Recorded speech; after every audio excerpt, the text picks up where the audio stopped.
So today we are at Pigeon Lake. It's a lake that has a strong historical connection with the Métis in Alberta. And so today we are here to gather with our Askîy Guardians. Through our Guardians program, we have a community monitoring program, which allows for citizens to go and report on their fishing activities throughout the province. Really, there's not enough of us to go out and monitor the fish all across the province within our department, so we rely on the citizens to share that knowledge and share their experiences to allow us to do that. So, we have 60-some thousand Métis citizens in Alberta. They can go out and they can go and report back to us on what they're doing across the province, so we know what's happening in the lakes all from north to south, east to west. People are already telling us about their fishing. Today we are launching our berry monitoring. So similar to the fishing trip form, citizens will be able to report on their berry trips, and then there's a secondary form to report on the specific health and any health concerns that they have. When it comes to going and monitoring wildlife populations and fish populations, really we have to rely on the best available knowledge. So really it gives us a glimpse into what's going on across the province so we can make decisions and have that adaptive management strategy, as opposed to having to worry about when the next Government of Alberta biologist survey happens or whatever. So it's really, citizens are providing us with a more up-to-date look at things through the sharing of their knowledge, rather than having to rely on other people going and doing it. So we're really taking control of, the monitoring and looking after our own wildlife and fish populations across the province through our community monitoring program. Just over a year ago, a developer had proposed to build a feedlot here on Pigeon Lake. And our harvester, Keith and Dwight, they brought it to our attention that it was a concern. So working with the Metis Nation of Alberta Consultation Department, our harvesters, and using the data from our fish forms, which showed how many of our Métis citizens are fishing on Pigeon Lake, the MNA was able to make a case, and that feedlot has been stopped. So by our citizens monitoring, we were able to stop what could have been potential harm to this lake. I come from a long line of harvesters, and especially this lake here at Pigeon Lake. My family's been here since 1840, and I also live on the lake.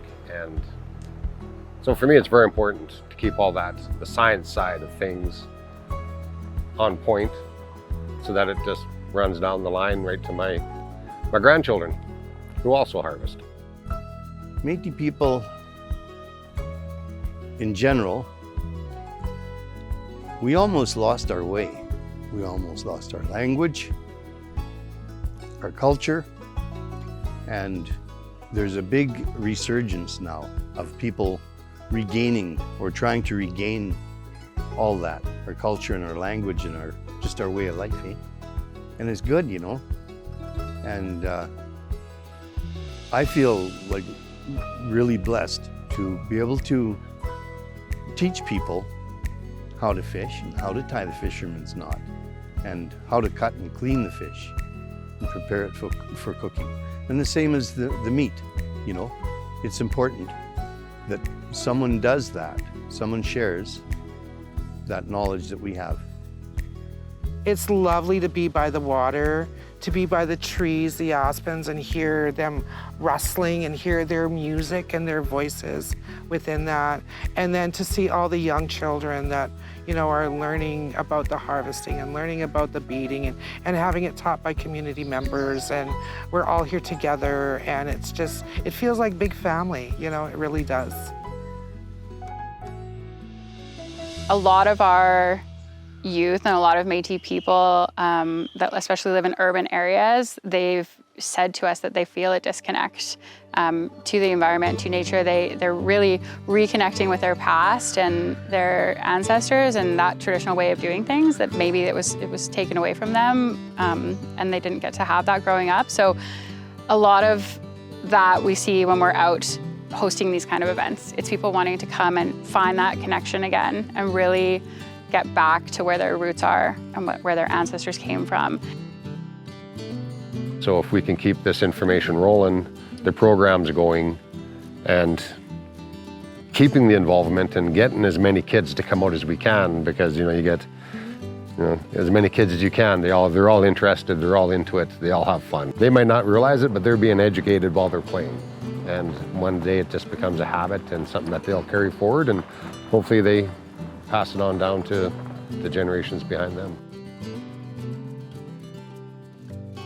I think when you look at what we know about the environment in the past, there's been so much emphasis on this Western knowledge and Western science and that understanding of nature and the environment. And we're missing a huge chunk of that, which is there's this entire group of people around the world that is their connection. They are, stewards of the land, and they have an incredible wealth of knowledge that they need to bring to the table and want to bring to the table. We need to elevate this idea of Indigenous science is just as important, Indigenous knowledge is just as important, and it needs to be brought together. And then that will really give us a more holistic understanding of the environment and climate change and everything that we see when we're outside. So today, not only are we thanking our Askîy Guardians, but we're hoping to create more Askîy Guardians, get people excited about fishing, wanting to fill out the fish forms, get people interested in berry picking and filling out the berry monitoring forms. It's about growing the program and having more Askîy Guardians and together protecting the environment.